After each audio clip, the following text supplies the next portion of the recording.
बिस्मिल्लाहिर्रहमानिर्रहीम, अस्सलामुअलैकुम, good morning, happy Monday, welcome to सुबह की सोच के साथ मैं हूं नम्रा तारिक। मैं हुसैन लियाकत। गुड मॉर्निंग, खुश आमदीद। जहाँ भी रहें खुश रहें, आबाद रहें, हंसते मुस्कुराते रहें और देखते रहें सुबह की सोच। और मंडे का जिस तरह जिक्र किया निमरा आपने, तो मुझे ये बताइएगा कि आपका मंडे तो वैसे ही अच्छा होता है, आपका वीकेंड कैसा गुजरा? वीकेंड मेरा बहुत अच्छा गुजरा है। आपका वीकेंड? अच्छा, थोड़ा बिजी वीकेंड गुजरा है वैसे। अच्छा। जैसे जैसे मुझे लग रहा है सर्दियों हम जी जी जी, ऐसे ही। 2-3 शादियां अटेंड करनी होती हैं, लेकिन सही। वीकेंड्स बहुत बिजी जाना शुरू हो चुके हैं अब आपके। आपका वीकेंड कैसा रहा? मेरा वीकेंड भी एक्टिव गुजरा है, क्योंकि सर्दियाँ जब करीब आती हैं तो आपको दिन जो है आपके छोटे हो जाते हैं, उसमें सारी एक्टिविटीज़ आपको करनी पड़ती हैं 5 से पहले पहले। तो इस वजह से आजकल वीकेंड का इतना फील नहीं आता कि वीकेंड पता नहीं चलता। नींद लेकिन इंसान की अच्छी पूरी हो जाती है। लेकिन इस हफ्ते के क्या प्लान्स हैं आपके? इस हफ्ते के प्लान ये है कि सुबह उठना है सवेरे 5 बजे, उसके बाद 6-6:30 बजे ऑफिस के लिए निकलना है, सुबह की सोच करनी है। और इस दफ़ा ये भी है कि मैंने 5 दिन स्पोर्ट्स का शो भी करना है। हमारे एंकर जो है वो छुट्टियों पे, तो यही प्लान है कि अपने ऑफिस में ही रहना है। बिल्कुल ऐसा ही है। और आपके क्या प्लान्स हैं? मेरे प्लान्स हैं कि हम सुबह की सोच करेंगे, बड़े अच्छे अंदाज से करेंगे, अपने नाज़रीन की बहुत अच्छे इंटरेस्टिंग पर्सनैलिटी से मुलाकात कराएंगे, बहुत अच्छे गेस्ट्स बुलाएंगे और बहुत अच्छे टॉपिक्स जो है वो इस पूरे हफ्ते के लिए डिसाइडेड है हमारे। तो आप लोगों को बहुत मज़ा आएगा और आप लोगों ने इसीलिए देखते रहना है सुबह की सोच थ्रू आउट द वीक, और उसके बाद भी ऑब्वियसली हर वीक देखते रहना है। चलें आगे बढ़ते हैं और स्टोरीज शामिल कर लेते हैं। सबसे पहले खातून वज़ीर आला की एक खबर है हमारे पास कि उन्होंने लाहौर की खातून के लिए एक और बड़ा इकदाम, इससे पहले फ्राइडे को भी मुझे याद है हमने आपके साथ एक खबर शेयर की थी, लेकिन अभी ये खबर है कि इस्लामाबाद के बाद लाहौर में खातून मखसूस पिंक बसेस के आगाज़ का ऐलान कर दिया है पंजाब गवर्नमेंट ने। और पंजाब असम्बली ने 680 माहौल 2 इलेक्ट्रिक बसें ये मुतारिफ करवाने का प्लान किया हसनैन, जिनमें इसकी अगर लागत की बात करें तो कोई 40 अरब के करीब 40 अरब रुपए इस पे कोई लागत आएगी। और ये जो इलेक्ट्रिक बसेस हैं इनमें से 300 लाहौर के लिए, 100 मुल्तान के लिए है और 110 का ये जो नंबर है ये फैसलाबाद के लिए, जबकि 42 बसेस ऐसी हैं जो कि बहावलपुर में चलेंगी। तो ये वो वाला खित्ता हो चुका, अब इस्लामाबाद की तरफ भी आ रहा है। आप जब ये खबर पढ़ रही थी तो फिर मैंने कहा कि मैं कहूँगा कि ये वज़ीर आला पंजाब मरीम नवाज़ की जानिब से वुमेन एम्पावरमेंट के हवाले से एक और अच्छी खबर है। उसके ऊपर फिर जो है हमारी डिबेट हो जाएगी, लेकिन खैर अच्छा है कि कहीं ना कहीं पे काम हो रहा है। पिंक बस सर्विस हमने इस्लामाबाद में भी देखी है, अब ये लाहौर में भी होगा, मुल्तान में भी होगा, फैसलाबाद में भी होगा। एटलीस्ट कुछ भी है हमारी खवातीन के लिए, कुछ ना कुछ पंजाब गवर्नमेंट अच्छा कर रही है। और ऊपर से माहौल दोस्त जो एक्टिविटीज़ हैं उनको प्रमोट कर रही है। मतलब ये इलेक्ट्रिक बसेज होंगी, तो फिर बहुत सारी ऐसी चीज़ें भी हैं जो पंजाब गवर्नमेंट को करनी चाहिए, वो कर नहीं रहे।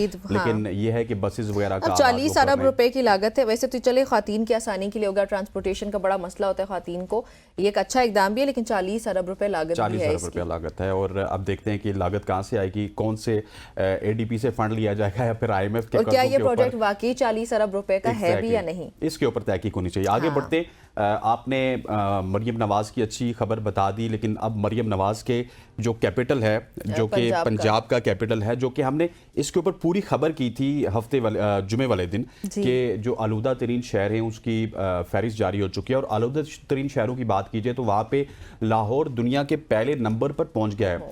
उसके क्वालिटी इंडेक्स की बात की जाए तो ख़तरनाक हद तक वो बढ़ चुका है, तकरीबन 700 तक पहुँच गया। और शहर का मजमूई AQI 690 रिकॉर्ड किया गया, जिसने लाहौर को दुनिया के आलूदा तरीन शहरों की फहरिस्त में पहले नंबर पर कर दिया। और इससे तिबी माहिरीन ने भी बहुत सारे खदशात का इजहार किया, जिसके मुताबिक शहरियों में खांसी, वायरल फ्लू और गले की खराबी जैसी बीमारियां पैदा हो सकती हैं। सांस की बीमारी भी आपको लायक हो सकती है। और शहरियों को मास्क और चश्मे पहनकर बाहर आने की इजाज़त दी गई और गैर ज़रूरी तौर पे आपने बाहर बिल्कुल नहीं आना, क्योंकि स्मोक है। और इसमें एक और आपको निम्रा इंटरेस्टिंग बात ये बताता चलूँ कि मरीम नवाज जो कि अपने पंजाब में फैक्ट्रीज़ को बताने के लिए या फिर हमारे जो ज़िम्मेदार हैं उनको बताने के बजाय अब वो दूसरे पंजाब की बात कर रही है कि इंडियन पंजाब में भी ये गलत चीज़ें हो रही हैं, अमृतसर में, चंडीगढ़ में, तो उनको भी कंट्रोल करना चाहिए, हमें भी कंट्रोल करना चाहिए। पहले आपको इम्प्लीमेंट करना होगा, अपने काश्तकारों को आपको सही डगर पे लाना होगा, अपनी फैक्ट्रीज़ को सही डगर पे लाना होगा और फिर दूसरों को मशवरा देना होगा। बिल्कुल ऐसा ही है। और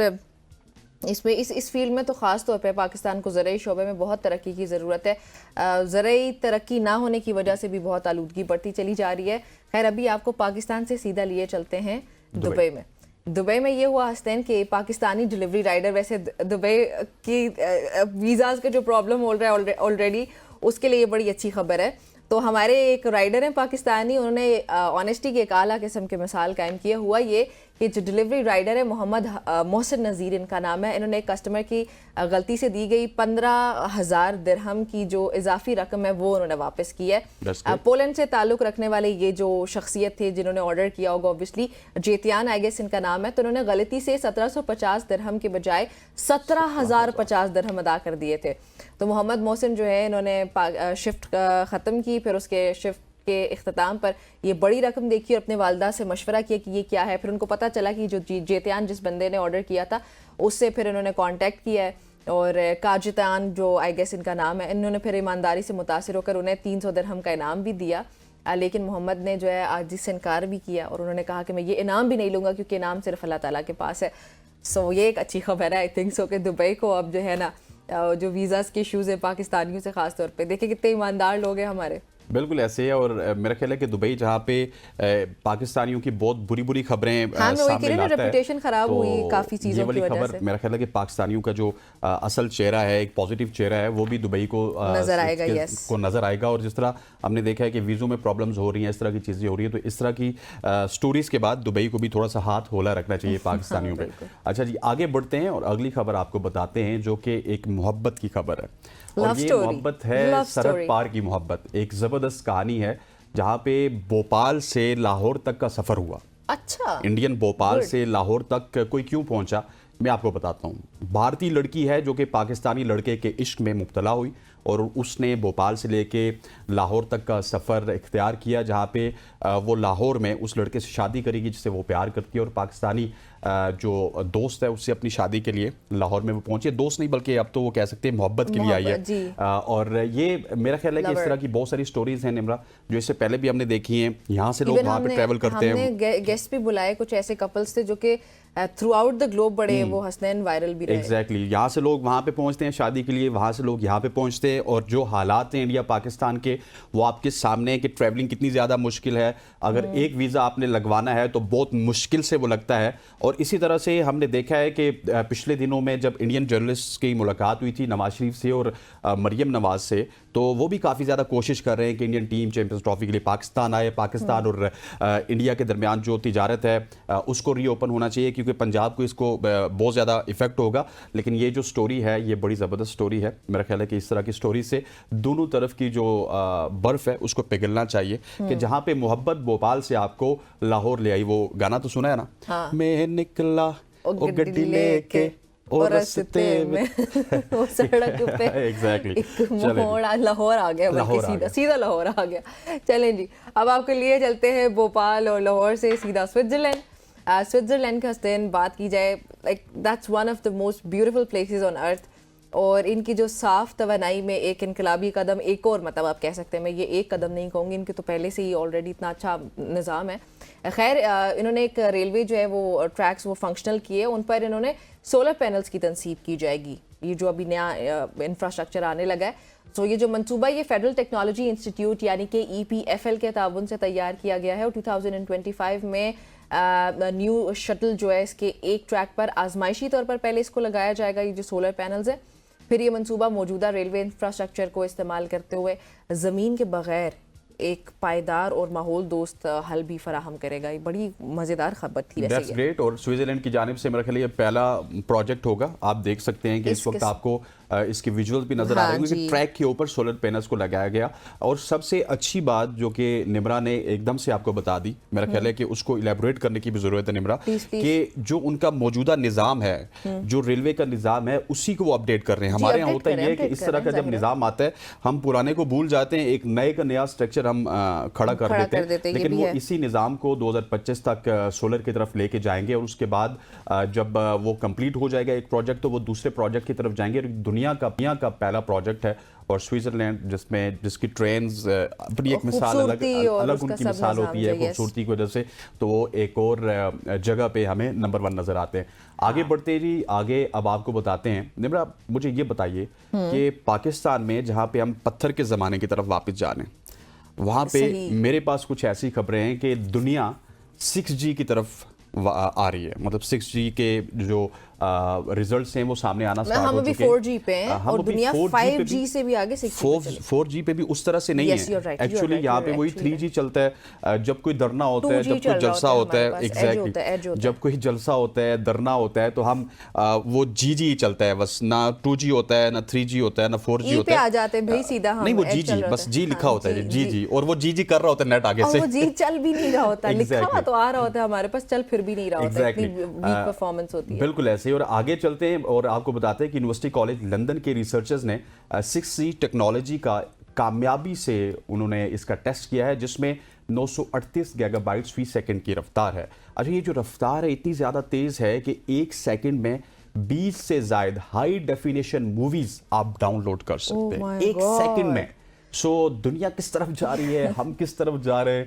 अभी जो दुनिया में मौजूदा अगर निज़ाम की बात की जाए तो 5G टेक्नोलॉजी राइज है पूरी दुनिया में, लेकिन मतलब वो बहुत 5G ने स्पीड से इतना काम हैरान कर कर रही रखा था है। हमें। एग्जैक्टली, वो बहुत स्पीड से काम कर रही है। हमारी तरह की बात नहीं है कि धरना हो जाए तो सारा कुछ डाउन हो जाए, लेकिन अब दुनिया 6G की तरफ जा रही है और ये पहला इसका इम्तिहान था। और अगर आपको बताते चले कि इसको तिजारती मकासद के लिए या आम लोगों के लिए कब जो है वो मार्केट में लाया जाएगा, इस हवाले से बताया गया कि 2030 तक 6G पूरी दुनिया में जो आम सारिफीन हैं या फिर तिजारती मकासद हैं उनके लिए भी इस्तेमाल किया जा सकता है। और देखिए हम लोग हस्तेन कहाँ पे बैठे हैं, जहाँ पे हमारे यहाँ फायरवॉल की एक जंग छिड़ जाती है। फायरवॉल बनाने के पीछे हम पड़े और फिर हमारे वज़रा या फिर हमारे वो लोग जो साहिब इख्तियार हैं, हमारे पार्लियामान के मेंबरान जो हैं, वो इतने माशाल्लाह नॉलेज से भरपूर हैं, जहाँ पे वो फायर वॉल को कभी फाइबर ग्लास कह देते हैं, फिर उनको जब टोका जाता है तो कहते हैं नहीं फाइबर ग्लास नहीं, फाइबर वॉल या फाइबर वॉल, पता नहीं क्या कहना शुरू कर देते हैं। बहरहाल फायर वॉल से हम अभी तक बाहर नहीं निकले और दुनिया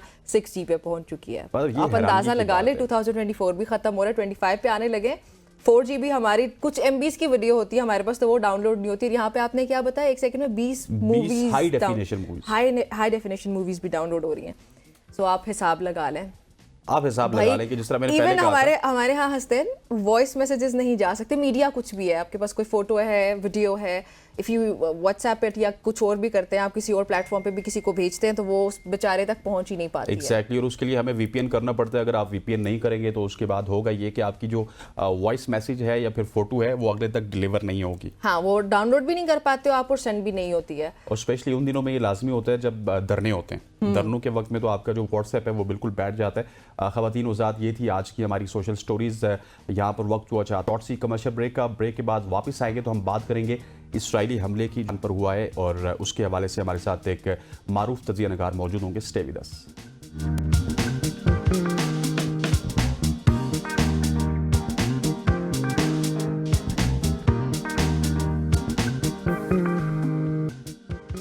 वेलकम बैक एवरीबॉडी। एक बार फिर से आपको खुशामदीद कहते हैं सबकी सोच में। और जैसे कि हसनैन ने ब्रेक से पहले आपसे प्रॉमिस किया था कि हम अभी कुछ बात करेंगे इसराइल और ईरान पे जो बढ़ता तनाज़ा है, जो जंग है उस पर। सो इसराइली हमलों में इस वक्त 4 ईरानी फौजी जाम बहक हुए हैं, जबकि हमलों में तेहरान इसके अलावा दीगर जो इलाके हैं उनको भी निशाना बनाया गया है। और इसराइल की जानिब से रात गए ईरान में फौजी अड्डों पर कई बार हमले किए गए हैं, जिस पर जो पूरी दुनिया है उसमें सेहोनी रियासत अपनी जो जारहाना पॉलिसीज़ है उसके खिलाफ दुनिया की तरफ से रिएक्शन भी सामने आ रहा है और सेहोनी कोर्सेस को रिजेक्ट करने का एक मुतालबा भी सामने आ रहा है। ईरान की बहरहाल जो वजारत ख़ारिजा है उन्होंने ये कहा कि मुल्क को अपने दिफा का हक हासिल है। इसराइली दिफाई फोर्सेस का अब ये कहना है कि ये हमले ईरान की जानिब से मुसलसल कई महीने तक जारी हमलों के जवाब में दिए गए, हालांकि बिल्कुल भी ऐसा नहीं है। पूरी दुनिया इस बात की गवाह है, पूरी दुनिया जानती है कि हकीकत क्या है। खैर अभी ये तमाम तर सूरत हाल है, लेकिन अगर दूसरे एंड पे बात करूं हसनैन, तो हिजबुल्लाह ने भी इसराइल पे गालिबन जो है उनके मुतअद्दिद फौजी अड्डों पर हमले करने शुरू कर दिए हैं। और मेरे ख्याल में हसनैन ये जंग अब पूरी दुनिया में फैलती चली जा रही है। वैसे ये आपका ख्याल भी है, बहुत सारे लोगों का ख्याल है, लेकिन इसलिए हमारे साथ मौजूद हैं मंसूर जाफर साहब जो कि बैनुल-अक़वामी उमूर पर बड़ी थे। मंसूर साहब, सबसे पहले आपको खुशामदीद कहते हैं, गुड मॉर्निंग। ये जो हमले हो रहे हैं कभी ईरान की तरफ से इसराइल पे, कभी इसराइल की तरफ से ईरान पे, और अभी पहला सवाल तो मैं ये करूँगा, जिस तरह निमरा ने कहा कि क्या ये जंग आपको बढ़ती हुई नज़र आ रही है, पूरे खित्ते को ये अपनी लपेट में लेगी? जी बहुत शुक्रिया जी।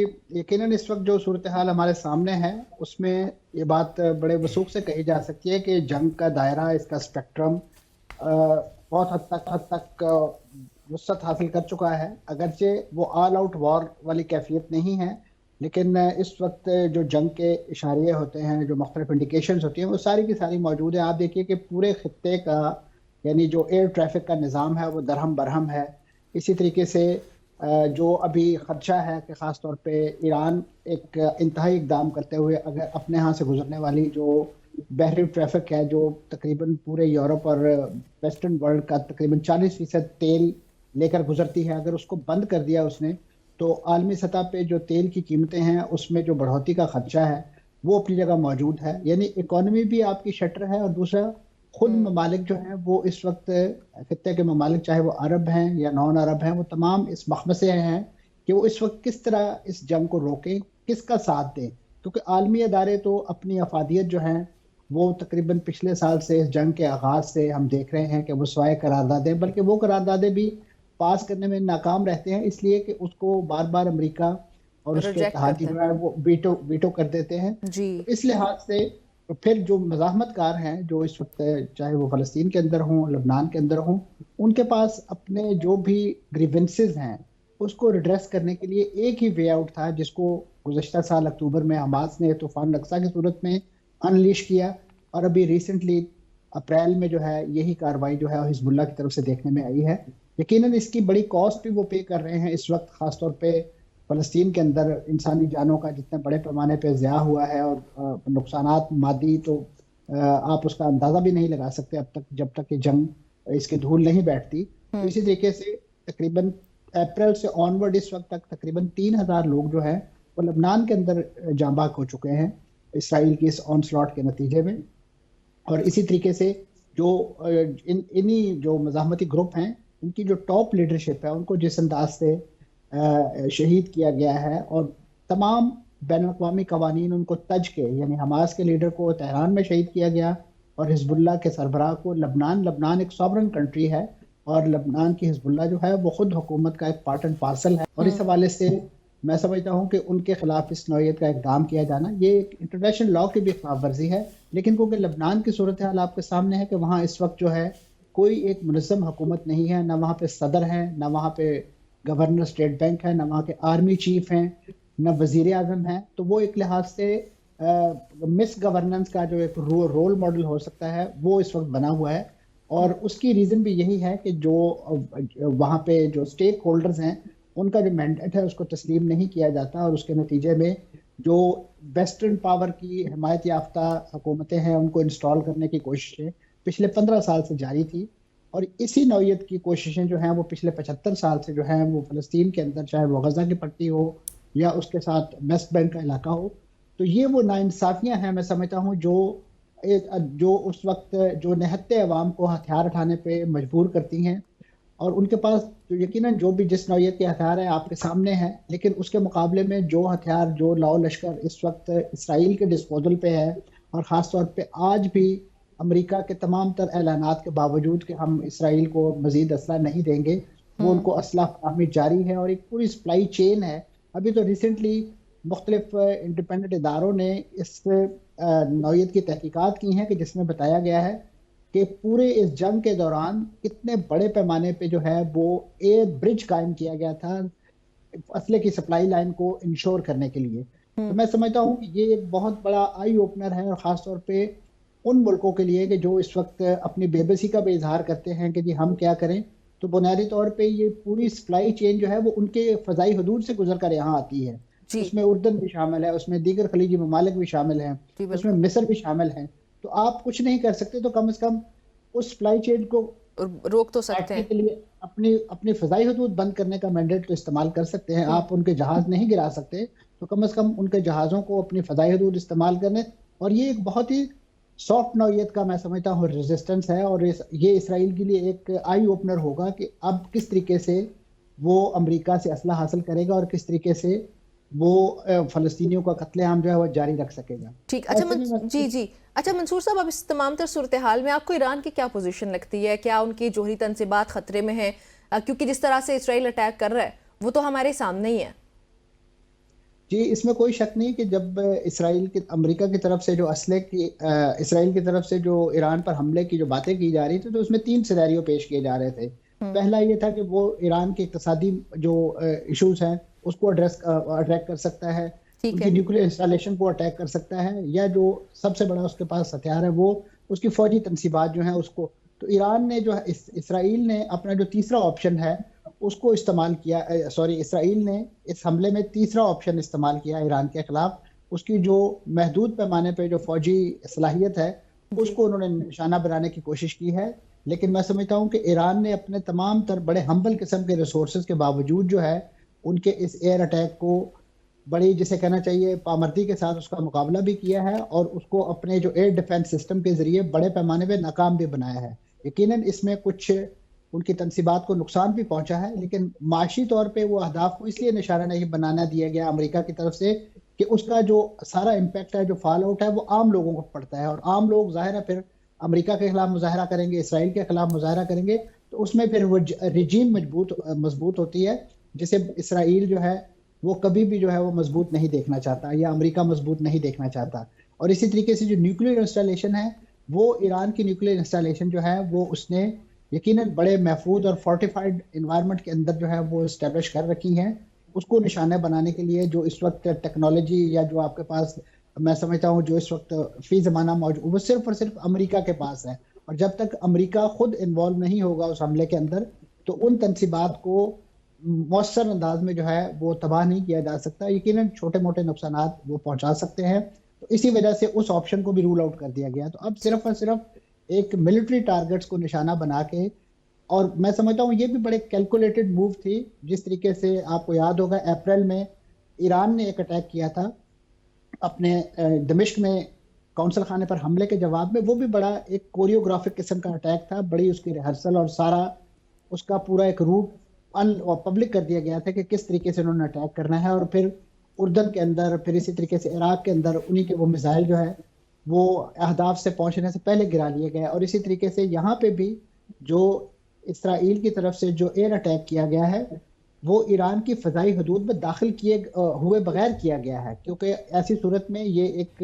पूरी खुली जंग की तरफ निशानदेही थी। और इसराइल इस मौके पे उस तरह का तासुर नहीं देना चाहता दुनिया को कि उसने एक आज़ाद खुद मुख्तार मुल्क पर जो है एक बराह रास्त हमला किया है। तो उन्होंने यानी फ़ज़ा में रहते हुए और मुख्तलिफ टारगेट्स को जो है वो निशाना बनाया, और इसी वजह से उनके वो जो हमले हैं वो उस अंदाज से मुअस्सर नताइज नहीं ला सके जो यकीनन किसी फ़ज़ाई हदूद के अंदर या हदफ के करीब आकर हमले की सूरत में जो है वो हासिल होते हैं। लेकिन अपनी राय अम्मा को मुतमईन करने के लिए और इसी तरीके से अपने सरपरस्त आला अमेरिका को मुतमईन करने के लिए उन्होंने ये कार्रवाई की है, क्योंकि अमेरिका इंतखाबात के जिस मरहले पे इस वक्त है वो भी नहीं चाहता कि इस वक्त मिडल ईस्ट के अंदर एक जो वॉर थिएटर है वो बड़े पैमाने पे फैल जाए, और इसराइल अमेरिका के लिए अपने अवाम को दिखाने के लिए कोई ऐसी विक्ट्री ना हो कि जी मिडिल ईस्ट में हम पीस ले आए हैं, फ़लस्तीन का मसला वैसे सुलग रहा है। मंसूर साहब, लबनान का अमेरिका का आपने बोला, अमेरिका के हवाले से तो मैं आपसे बात करूंगा कि उसका जो मयार है बड़ा दोगला है। वो तो मजम्मत भी नहीं करते अगर इजराइल ईरान पे हमला करते हैं, लेकिन एक सवाल है जो कि मैंने बड़ा इंटरनेशनली पढ़ा भी है कि जब इजराइल या ईरान एक दूसरे के ऊपर हमला करते हैं तो उसमें जो नुकसानात हैं उसका तखमीना बहुत कम लगाया जाता है। क्या मीडिया कंट्रोल है इस वजह से, या फिर वाकई दोनों मुल्क एक दूसरे के हमलों की पहले ही इंटेलिजेंस रखते हैं और अपने नुकसानात हैं उनको मिनिमाइज करते हैं? देखिए जी, मैंने जैसे पहले लफ्ज़ इस्तेमाल किया कि ये कोरियोग्राफिक हमले होते हैं, और इसका क्योंकि अमेरिका और ईरान के बराह रास्त ताल्लुकात नहीं हैं, वो किसी तीसरे मुल्क के ज़रिए जो है वो इस नौइयत के हमलों की इतला जो है वो उन तक पहुंचाता है, स्विट्ज़रलैंड के ज़रिए या दीगर ममालिक के ज़रिए। तो ऐसे में मैं समझता हूँ कि ये जो अटैक किए जाते हैं, और दूसरा जो आपने कहा कि इनकी इंफॉर्मेशन चाहे वो इसराइल के अंदर अटैक हो रहे हैं या ईरान के अंदर हो रहे हैं, तो उसकी इंफॉर्मेशन यानी मुस्तनद ज़राए वाली क्यों नहीं आ पाती। इसराइल के अंदर तो आपके इल्म में है कि वहाँ पे जो फ्री मीडिया है उन्होंने ख़ासतौर पे अल जज़ीरा और दीगर चैनल जो है उनको अपने टेरिटोरियल जुरिस्डिक्शन में काम करने से रोक दिया है, और उनको इसराइल यानी फ़लस्तीन, मकबूजा फ़लस्तीन, चाहे वो गरब उर्दन का इलाका है या इसराइल में तल अबीब में दफातर हैं, वो बंद कर रखे हैं।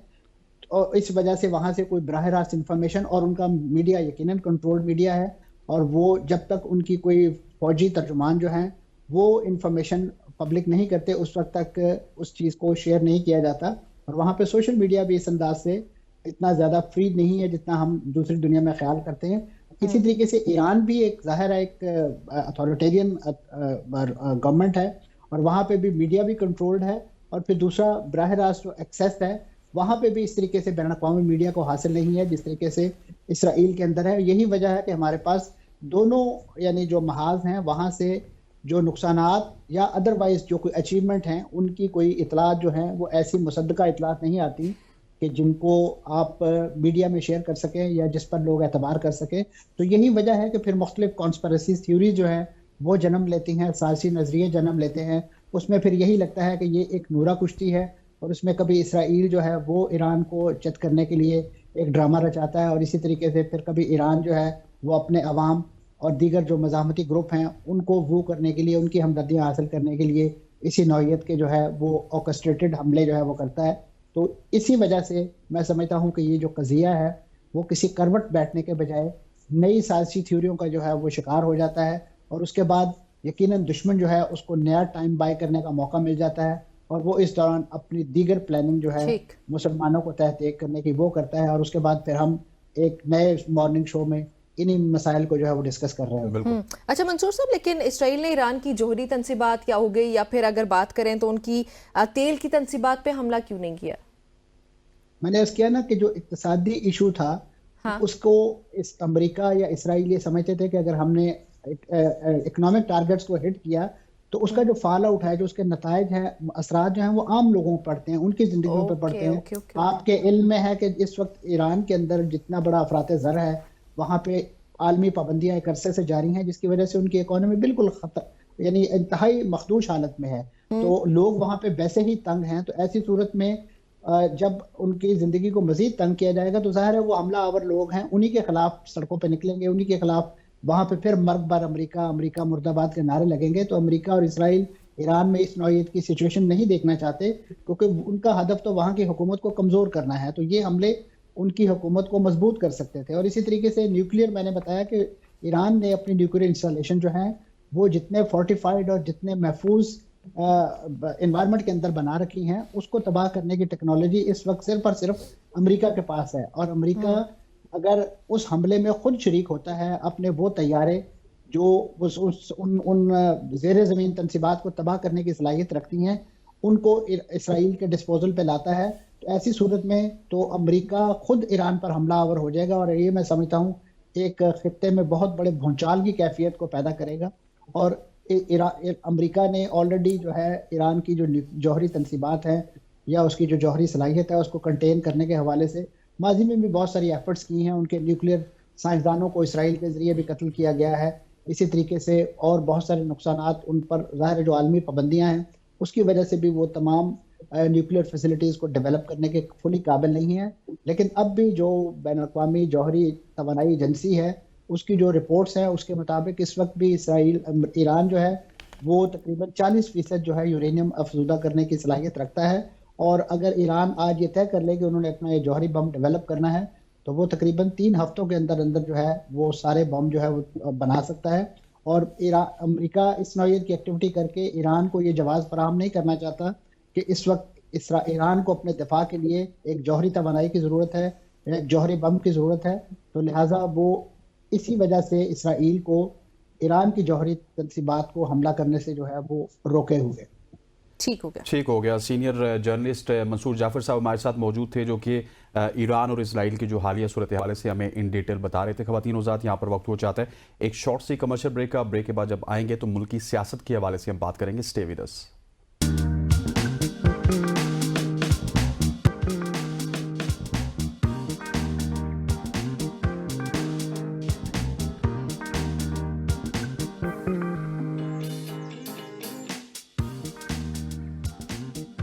Welcome back. मुल्क की सियासत की अब बात करेंगे और बहुत अहम डेवलपमेंट्स हुई। उनमें सबसे बड़ी डेवलपमेंट ये थी कि याहिया आफरीदी ने 30वें चीफ जस्टिस पाकिस्तान का हल्फ उठा लिया। ऐवान सदर में हल्फ बर्दारी के बाद chief justice Yahya Afridi supreme court पहुंचे और अपना चैम्बर संभालते ही फुल कोर्ट इजलास 28 अक्टूबर को उन्होंने तलब किया था जो कि आज होगा।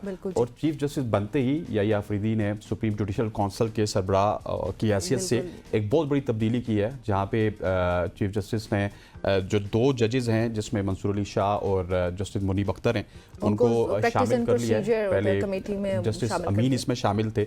और अगर बात की जाए यही आफरीदी की तो उन्होंने supreme court practice and procedure committee की तश्कील नो कर दी है, जैसा मैंने आपको पहले बताया था। और जजेस कमेटी में वही जज शामिल किए गए हैं जो पहले मौजूद थे, जिसमें अमेंडमेंट करके एक जज को बाहर किया था, जनाब हमारे क्या नाम है साबिक चीफ जस्टिस काजी फाइज़ साहब ने। अभी ना उनके नाम के साथ चीफ जस्टिस ऑफ पाकिस्तान कहने की आदत है। खैर यूट्यूबर की जानिब से भी हसन चीफ जस्टिस याहिया अफरीदी की तस्वीर लेने पर सुप्रीम कोर्ट के एसपी सिक्योरिटी को हटा दिया गया। हुआ ये कि वो नमाज़ पढ़ रहे थे और जब वो उन्होंने सलाम कहा तो उन्होंने नोट किया कि एक यूट्यूबर जो हैं वो उनकी तस्वीर बना रहे हैं। तो फिर उन्होंने पूछा कि एसपी सिक्योरिटी कहाँ पे, तो उन्होंने एसपी सिक्योरिटी को हटा दिया और नए एसपी सिक्योरिटी तैनात कर दिए गए और वो अब परफॉर्म करना शुरू हो गए, जो कि आई थिंक सो हाँ अच्छा है, क्योंकि यूट्यूबर्स एक तो हर जगह पहुंच जाते हैं और ना कोई प्रिवेसी है। एक इंसान नमाज पढ़े, कम से कम नमाज तो सुकून से पढ़ने दें। आपकी कैसी सहाफ़त के सो कॉल्ड सहाफ़त शुरू हो जाती है। खैर ये मामलात है जी। मैंने देखा ना मतीउल्लाह जान एक जगह पे खड़े होके ना, जहाँ पे थोड़ा सा स्टेप था, अच्छा। साबिक चीफ जस्टिस की बात कर रहा हूँ, काजी फाइज़ की उनकी तकरीब के बाद वो एक स्टेप के ऊपर खड़े होके तो वो चीफ जस्टिस साहब से कुछ सवाल करने लगे, तो काजी साहब ने उनको भी जो है उनकी सरजनिश की कि आप कौम के पैसे के ऊपर खड़े हैं, अभी जो है इसको बनाया गया और इतने करोड़ों रुपए यहाँ पे लगे हैं। फिर उनको नीचे उतारा गया और एक नई डिबेट हुई। तो हमारे यहाँ भी ना, चाहे वो यूट्यूबर हो, हम हो या फिर साफ़ी हो, जो भी है ना, उसको एक डेकोरम का भी ख्याल रखना चाहिए। कोई नमाज पढ़ रहा है, कोई एक तकरीब में आए, तो आपको अगर वहाँ पे कुछ जगह नहीं मिलती, थोड़ा पीछे हो जाए, शायद आपको बाद में सवाल का मौका मिल जाए। नहीं, अब हर इंसान अगर ये कहना शुरू कर दे कि मैं साफ़ी हूँ और फिर वो इस तरह की जो बहुत से मसाइल हमारी जर्नलिज्म में अब जाके शुरू होना शुरू हुए, क्योंकि हर इंसान ने ये कहना शुरू कर दिया और कुछ भी करना शुरू कर दिया। स्टैंडर्ड्स जो होते हैं असल में सहाफ़त के, उनका ख्याल नहीं रखा जा रहा। तो ये जो चीफ जस्टिस ऑफ पाकिस्तान की तरफ से एसपी सिक्योरिटी को फारिग किया गया, वो एक लिहाज से ठीक है, क्योंकि उनका काम था कि पता होना चाहिए भाई कि ये सिक्योरिटी के क्या मामलात है। एक चीफ जस्टिस है एक मुल्क का, वो नमाज नहीं पढ़ पा रहा, उसकी पर्सनल पिक्चर्स ही कहूँगी मैं, वो कहीं जा रही हैं और आपको खबर ही नहीं है। तो ये मसाइल हम सबको एज ए कम्युनिटी भी खुद को इम्प्रूव करने की भी ज़रूरत है। सियासी मसाइल तो चलें एक तरफ हैं, अभी हम बल्कि डिस्कस भी करेंगे, हमारे गेस्ट हमें ज्वाइन करते हैं, लेकिन उसके अलावा वैसे ही हमारा एक फ़र्ज़ ये भी है कि यहाँ पे बैठ के आपको थोड़ी सी कोई अगर अच्छी बात बता सकते हैं तो वो बताएं। और वो यही है कि एज अ कम्युनिटी हमें खुद को इम्प्रूव करने की बहुत ज़्यादा ज़रूरत है। बिल्कुल ऐसे है। और इसके अलावा अगर चीफ जस्टिस की बात की जाए तो उन्होंने कुछ नए अहकामात भी जारी किए हैं। पहले एक कोर्ट रूम से लाइव कवरेज होती थी, अब तमाम के तमाम कोर्ट रूम से लाइव कवरेज होगी। और अगर कोई साइल नहीं चाहता कि उसके मुकदमे की लाइव कवरेज हो तो वो फिर कोर्ट उसके ऊपर अमल करेगा। इसके अलावा जो बैरून मुल्क साइलिन है वो लाइव कवरेज के लिए जो है रिक्वेस्ट कर सकते हैं। बिल्कुल जी। अच्छा, हमारे गेस्ट अली बुखारी साहब जो कि पाकिस्तान तहरीक इंसाफ के रहनुमा हैं, उन्होंने हमें ज्वाइन किया। अली साहब अस्सलाम वालेकुम। जी वालेकुम सलाम, आप खैरियत से हैं? जी अल्हम्दुलिल्लाह, आई होप सो कि आप भी ठीक होंगे। अली साहब ये बताइएगा कि चीफ जस्टिस याहिया अफरीदी ने अब अपना ओहदा संभाल लिया है, उन्होंने काम करना शुरू कर दिया है, बड़े फैसले लेना शुरू कर दिए उन्होंने। अब आप क्या समझते हैं अली कि इनकी क्या नोयत होगी इन फैसलों की, और मुस्तकबिल में आप क्या एक्सपेक्ट कर रहे हैं इन तमाम तर फैसलों से, या जो भी जस्टिस काजी फाइज़ जिस तरह परफॉर्म करेंगे? देखिए निम्रा, मैं ज़ाती तौर पे तो समझता हूँ कि जो इंस्टीट्यूशन होते हैं वो अवाम और नास के लिए होते हैं, पब्लिक एट लार्ज के लिए। सुप्रीम कोर्ट जो है वो सबसे बड़ा जो है वो हमारा इंस्टीट्यूशन है और पाकिस्तान का, जिसने जस्टिस प्रोवाइड करना है, जिसने इंसाफ मुहैया करना है अवाम और नास को। तो मैं समझता हूँ कि जस्टिस याहिया साहब जो हैं उन्होंने सबसे पहले, और प्रायोरिटी ये होनी चाहिए और होगी भी, डिग्निटी वाला आदमी है कि वो अब जो इतना भी इंसाफ के जो भी लवाजमात हैं, जो भी उसके रिक्वायरमेंट्स हैं इंसाफ मुहैया करने के, वो जल्द से जल्द और सॉफ्ट और बिल्कुल जिसे कहते हैं ना आसान तरीके से वो हैंड ओवर करें, नंबर 1। और नंबर 2 चीज उसमें ये है कि बड़ी जरूरी, जो मैं समझता हूँ कि जो उन्होंने इनिशिएटिव भी लिए बड़े अच्छी तरीके से, वो उन्होंने जो इनिशियली स्टेप लिया वो बड़ा अच्छा लिया कि उन्होंने अपने 2 सीनियर प्यूनी जज और जो सीनियर जज थे सेकंड नंबर मुनीब साहब, उनको कमेटी में डाला। सो नंबर 3 इसमें जो है बड़ी इंपॉर्टेंट चीज जो मैं समझता हूँ वो ये है कि याहिया साहब जो है, क्योंकि उनको ऐसी टाइम मिला कि जब काजी फाइज ईसा ने इंस्टीट्यूशन तबाह और बर्बाद करके रख दिया। मैं अगर आसान अल्फाज इस्तेमाल करूँ तो ये अल्फाज है कि बिल्कुल जो है उन्होंने जो है रुसलेस तरीके से और बाइक तरीके से मामला चलाए, जिससे सबसे ज्यादा इम्पैक्ट हुआ वो अवाम और नास को तो हुआ ही हुआ, लेकिन उसके साथ साथ जो है वो जो है पब्लिक एट लार्ज को भी बहुत ज्यादा नुकसान हुआ। अब वो जितने भी चीजें उन्होंने गलत की हुई हैं उसको दुरुस्त में लेकर आना जो है वो भी बड़ा जरूरी है, और उसके लिए याह्या अफरीदी साहब को बहुत पॉजिटिव, बहुत मैच्योर, बहुत ऑनेस्ट एंड डिग्निटी के साथ जो है उनको ये तरीका कार करना पड़ेगा और बड़ी मेहनत भी होगी। सो ये सारी चीजें जो है हमारी अब चलेंगी side by side. So I am hopeful कि जी इंशाल्लाह कोई बेहतरी निकलेगी, मुल्क कौम के लिए लोगों को इंसाफ मिलेगा। ये फार्म 47 वाले जो जिस तरह तबाही फेर दी है उसके साथ मिलके आपके साबका चीफ जस्टिस जो काजी था उसके साथ, तो मैं समझता हूँ कि उसको बिल्कुल जो है वो सही तरीके से जो है एग्जीक्यूट की जाएगी चीजें, और वो जो है अमल दरामद होगा। ठीक हो गया। अली बुखारी साहब हमारे साथ रहिएगा। हमें ज्वाइन किया है सदर इस्लामाबाद हाई कोर्ट जनाब रियासत अली आज़ाद साहब ने। रियासत साहब आपको खुश आमदीद कहते हैं। जिस तरह हमने अली बुखारी साहब से सवाल किया था, चीफ जस्टिस की अपॉइंटमेंट हो चुकी है, उन्होंने बहुत बड़े बड़े फैसले किए, फिर 2 जो सीनियर प्यूनी जजेस हैं उनको भी लाया गया, लेकिन मेरा सवाल थोड़ा सा डिफरेंट ये होगा कि 12 जुलाई के बाद हमने देखा है कि सुप्रीम कोर्ट में हम ख्याल बेंचेस बने। 12 जुलाई से पहले मुनीब अख्तर भी होते थे, जस्टिस मंसूर अली शाह भी होते थे, लेकिन एक मखसूस नशिस्तों के फैसले के बाद हम ख्याल बेंचेस बने थे। तो क्या शुरू में ये चीफ जस्टिस साहब इस तरह रहेंगे या फिर इनकी प्रैक्टिस 3 साल तक इसी तरह रहेगी?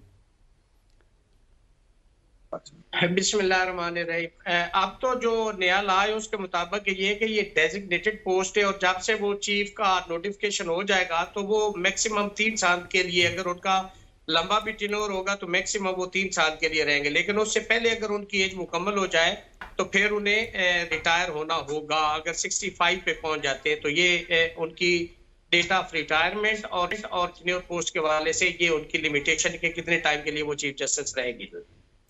ठीक हो गया। अच्छा, अली साहब की तरफ आते हैं। अली साहब ये बताइएगा कि आप किस तरह देखते हैं प्रैक्टिस एंड प्रोसीजर कमेटी जो उसकी तश्कील 9 हुई है, उसमें अब अगर देखा जाए तो जस्टिस मंसूर अली शाह, जस्टिस इसके अलावा जस्टिस मुनीब अख्तर भी इसका हिस्सा है, तो आपको क्या लग रहा है?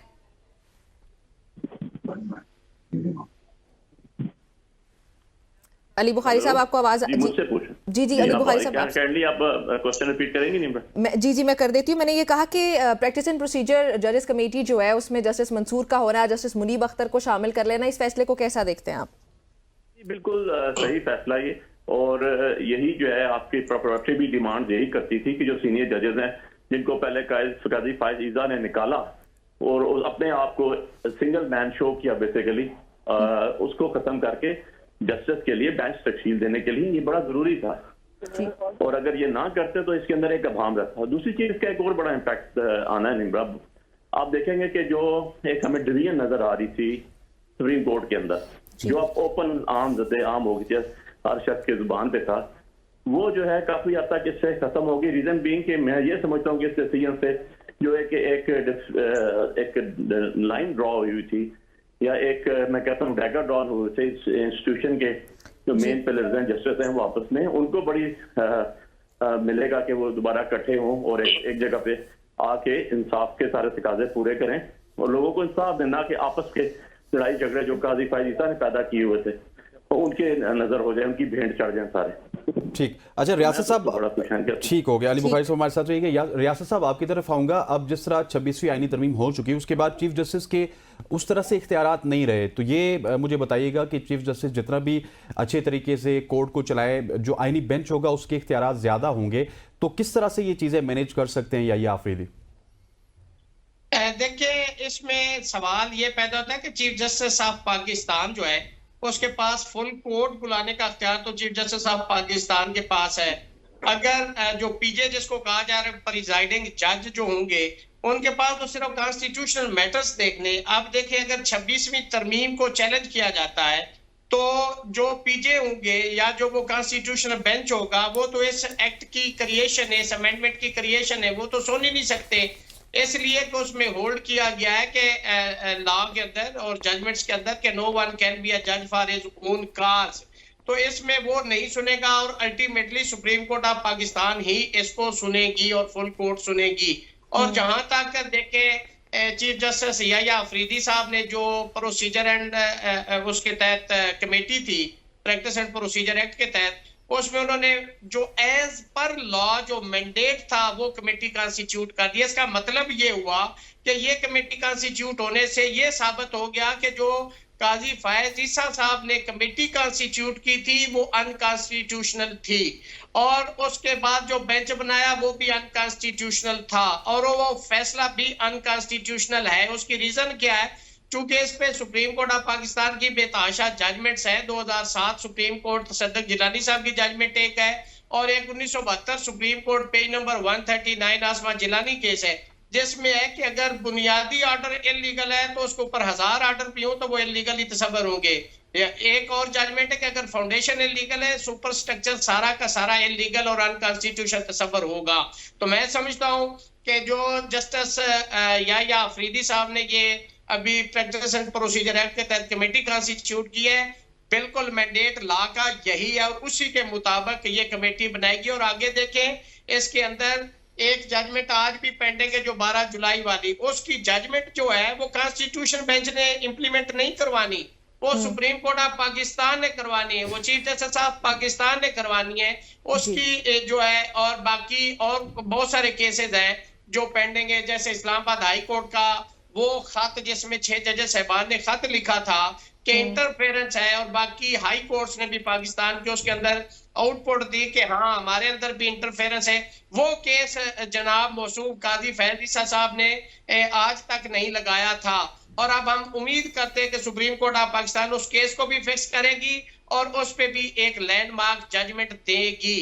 तो जहां तक कॉन्स्टिट्यूशनल बेंच और सुप्रीम कोर्ट का तल्लक है, नो डाउट जैसे कि उन्होंने अख्तियारात कर्टेल किए हैं बाय विर्चू ऑफ 26वीं अमेंडमेंट, लेकिन मैक्सिमम अख्तियारात जो है सिवाय कॉन्स्टिट्यूशनल केसेस के वो तो सुप्रीम कोर्ट ही के पास है, वो चीफ जस्टिस ही के पास है।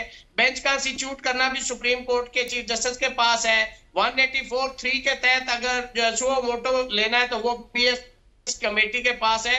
तो जो मैक्सिमम अख्तियारात अदरवाइज है वो सुप्रीम कोर्ट ही के पास है। ठीक है। अच्छा रियासत साहब, पीएम की और बिलावल भुट्टो जरदारी की मुलाकात हुई है, उसकी अंदरूनी कहानी जहां तक हमें जराए बता रहे हैं वो ये कि वो कोई 27th अमेंडमेंट की भी बात हो रही है, और वो अमेंडमेंट पर्टिकुलरली होने जा रही है सूबाई इख्तियारात से मुतालिक।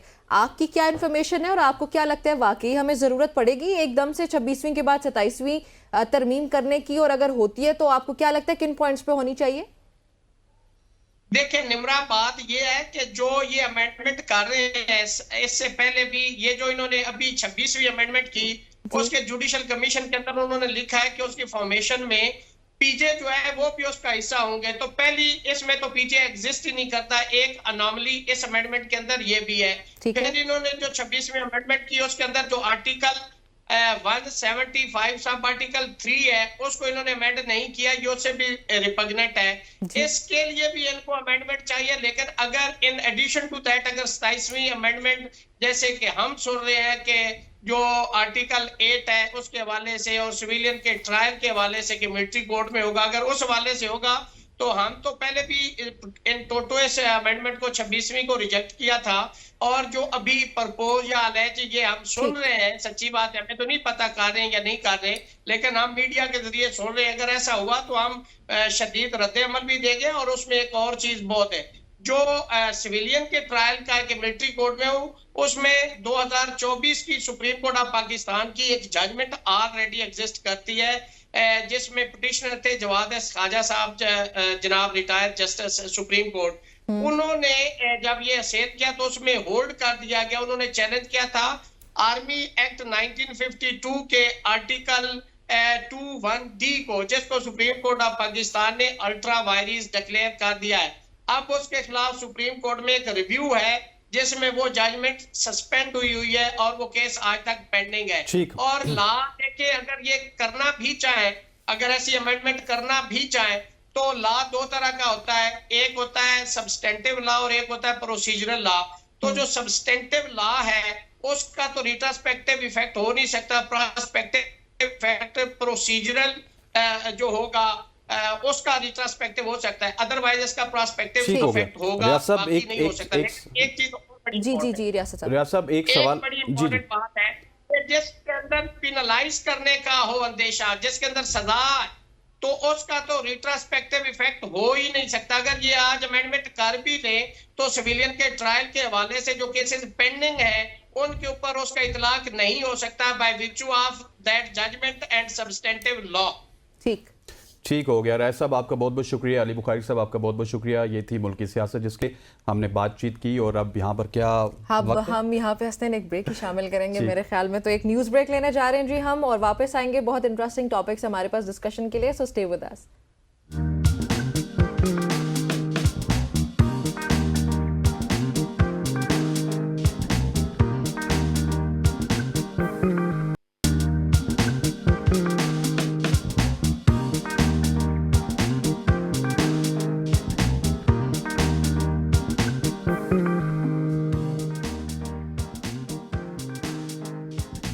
Welcome back to show. अब हम बात करेंगे क्रिकेट के हवाले से। क्रिकेट के हवाले से बहुत ही पॉजिटिव खबरें आ रही हैं, जहां पे हम 3 साल बाद अपनी होम कंडीशंस में टेस्ट सीरीज़ जीते हैं इंग्लैंड के खिलाफ। वहीं पे अब दौरे ऑस्ट्रेलिया के लिए और दौरे न्यूजीलैंड के लिए हमने, दौरे जिम्बाब्वे के लिए बैग यू पार्डन, हमने टीम का ऐलान भी देखा। बहुत सारे नए चेहरों को मौका मिला है। और फिर कप्तानी की बात की जाए तो मोहम्मद रिजवान को कप्तान बनाया गया, सलमान अली आगा को नायब कप्तान मुकर्रर किया गया। और एक अद मुझे लग रहा है स्क्वाड में, जिसमें T20 की स्क्वाड की बात की जाए जिम्बाब्वे में, तो वहाँ पे तकरीबन हम मौका देने लगे सलमान अली आगा को, जो कि लीड करेंगे जिम्बाब्वे के खिलाफ पाकिस्तान क्रिकेट टीम को। और पाकिस्तान क्रिकेट बोर्ड ने सेंट्रल कॉन्ट्रैक्ट्स के भी ऐलान किया, जिसमें 25 खिलाड़ियों के सेंट्रल कॉन्ट्रैक्ट का ऐलान हुआ। तनज़ली देखी गई शाहीन शाह अफरीदी की, बाबर आजम और मोहम्मद रिजवान बदस्तूर एक कैटेगरी में। बहुत सारे ऐसे खिलाड़ी हैं, शादाब हैं, इफ्तिखार हैं, नवाज़ हैं, मोहम्मद आमिर है, इमाद वसीम हैं, उनको सेंट्रल कॉन्ट्रैक्ट नहीं मिला। इसी तमाम तर इशू के ऊपर डिस्कस करने के लिए हमारे साथ मौजूद हैं अपने वक्त के मायानाज ऑलराउंडर, साबिक टेस्ट क्रिकेटर यासिर अरफात साहब। Good morning sir. Thank you very much, बहुत शुक्रिया। यासिर साहब, फाइनली इंग्लैंड के खिलाफ 3 साल के बाद हम जीत चुके हैं, और ये 3 साल के बाद की हमारी जो तारीखी जीत है, इसको कैसा देखते हैं आप? आपको क्या लग रहा है कि हसनैन बल्कि और यासिर साहब, हम ये कह सकते हैं कि शाहीन और बाबर के बगैर हम जीत गए?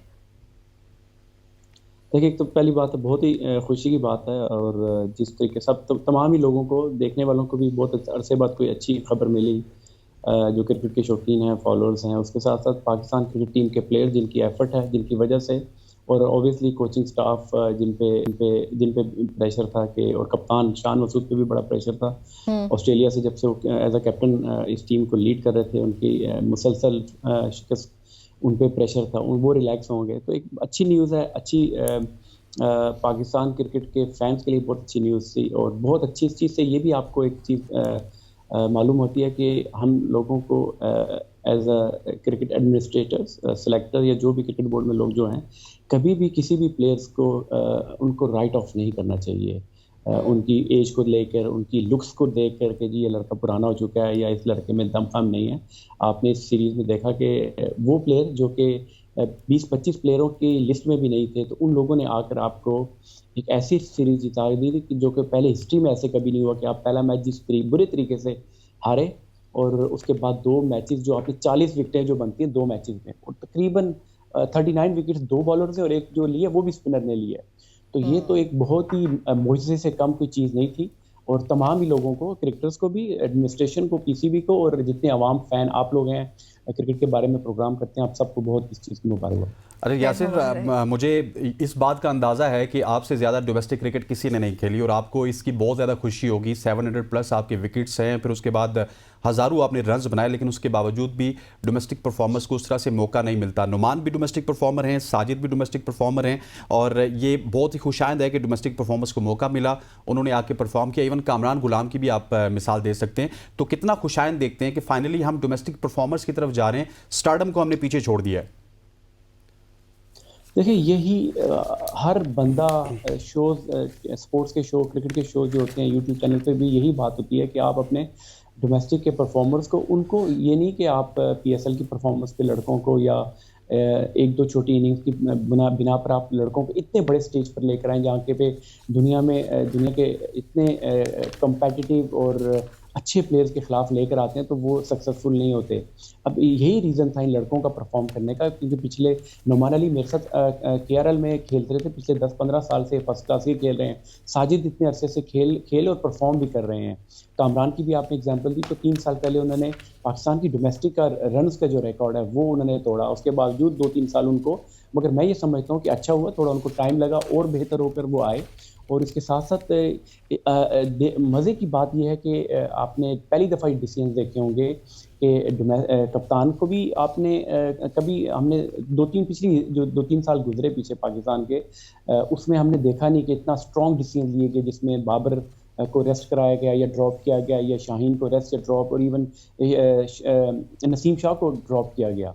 तो इस तरह के स्ट्रॉन्ग डिसीजन, या आप कह सकते हैं ना कि फर्म डिसीजन हमने देखा नहीं। लोग यहाँ पर आते तो रहे सिलेक्शन की या कोचिंग की जॉब पर, मगर इतना स्ट्रॉन्ग डिसीजन नहीं लिया। तो आकिब जावेद को इस चीज़ का भी क्रेडिट जाता है कि उन्होंने देखिए रिजल्ट अच्छा बुरा तो बात की बात होती है, डिबेट बात की होती है, मगर आपको ऐसा कोई डिसीजन तो करना चाहिए कि जिससे कोई फ़र्क डल सके, कोई डिफरेंस नज़र आ सके। तो आकिब जावेद को भी इस चीज़ का क्रेडिट जाता है। उसके साथ अजहर अली सिलेक्टर नए आए कि उन्होंने ये चीज़ ली, और जिसकी वजह से आपको पता चला कि आप अपने मुल्क में अपनी होम कंडीशन में मैचेस को कैसे जीता जा सकता है। और उसके साथ साथ अभी हसनैन ने जो बात की कि फ्यूचर को देखते हुए आपने अपने कप्तान भी अनाउंस किए, आपने अपने नए लड़के जिसमें सुफियान मुकीम देखिए, उमैर बिन यूसुफ, हसीबुल्ला, तैयब ताहिर, ऐसे लड़के थे जो कि पिछले 3-4 सालों से ऑन एंड ऑफ आते थे, बगैर खेले चले जाते थे। मगर अब ये नज़र आ रहा है कि इन्होंने अपनी जिम्बाब्वे तक की जो अगली सीरीज़ के लिए कप्तान भी और प्लेयर भी अनाउंस कर दिया कि किन किन लड़कों ने खेलना है।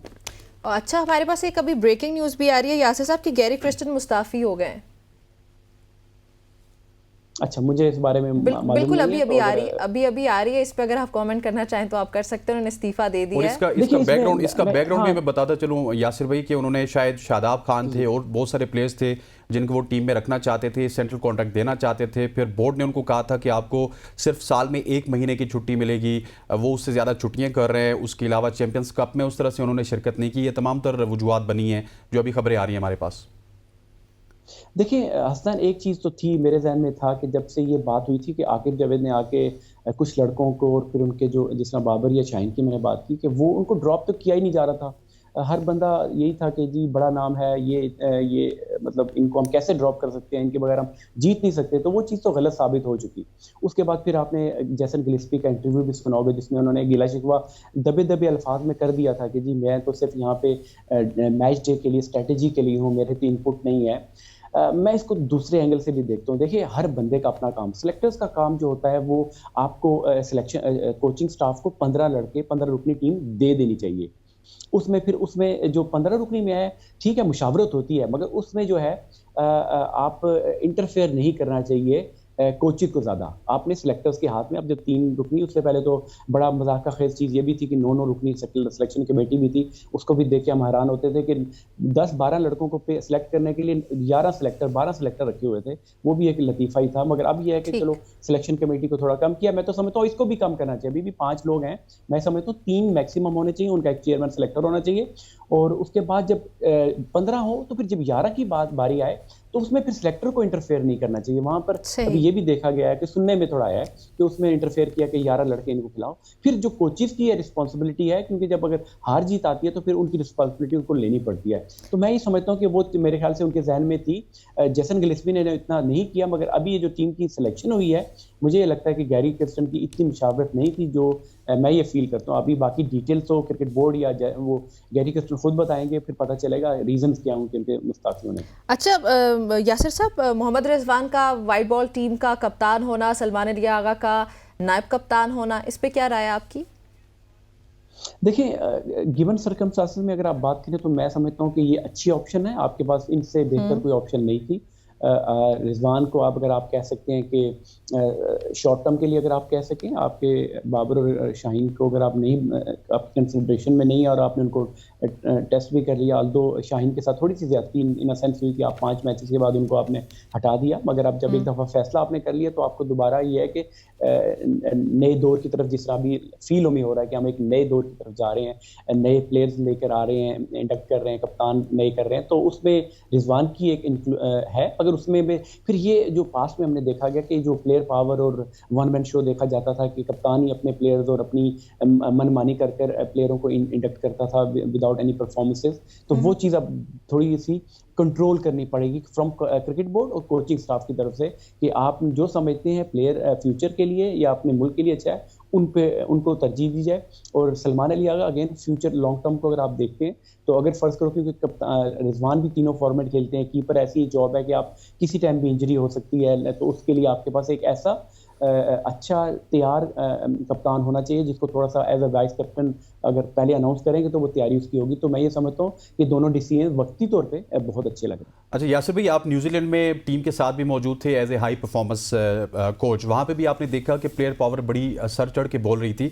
और अभी जो गैरी का इस्तीफा आ गया तो गैरी के इस्तीफे से यही लग रहा है कि वो चाहते थे कि उन प्लेयर्स को टीम में रखा जाए, लेकिन आकिब जावेद नहीं चाहते थे। सो मेरा ख्याल है कि अब बोर्ड को, जिस तरह आपने पहले कहा कि ये चीज़ें डिफाइन करनी होंगी प्लेयर पावर को कम करने के लिए, मुझे एक बड़ा हौसला अफजा ये लगा कि बोर्ड यहाँ पे तगड़ा होकर आगे आ रहा है, वो प्लेयर्स की नहीं सुन रहा, वो कोचेस की नहीं सुन रहा। बिल्कुल इसी तरह ही होना चाहिए और दुनिया में इस तरह होता है। देखिए आप ऑस्ट्रेलिया में देख लें कि अगर तो मैं आपको थोड़ी सी एग्जांपल अगर आप दूं कि एंड्रयू साइमंड्स कितने बड़े प्लेयर थे, 2009 का वर्ल्ड कप खेलने इंग्लैंड आए हुए थे, मगर वो उन्होंने डिसिप्लिन की खिलाफवर्जी की तो उन्होंने उनको वापस बुला लिया। शेन वॉर्न की एग्जांपल है कि डिसिप्लिन की खिलाफवर्जी करते थे कि जितने मर्जी बड़े प्लेयर थे उनको बुला लिया जाता था। सिमिलरली इंडिया की एग्जाम्पल है। तो आपको एज अ क्रिकेट बोर्ड आपको आपको थोड़ा स्ट्रॉन्ग होना पड़ेगा। पास में हमने ये देखा कि वो हमारे माजी के चेयरमैन जो थे वो तो ये कहते थे कि ये बाबर आजम ये जो कप्तान है इससे आगे तो मैं क्रिकेट देखता भी नहीं हूँ। तो देखें पाकिस्तान में सिर्फ एक प्लेयर क्रिकेट नहीं खेलता, बाकी लोग भी खेलते हैं। डोमेस्टिक क्रिकेट होती है, अंडर 19 क्रिकेट होती है, बहुत सारे इसके स्टेक होल्डर्स होते हैं। तो आप ये नहीं कह सकते एज अ चेयरमैन। तो यहाँ पर अगर मोहसिन नकवी साहब ने अगर इस तरह का स्टांस लिया है और किसी को रिस्पॉन्सिबिलिटी दी है और जो बंदा आया है ये बड़ी खुशाइन बात है।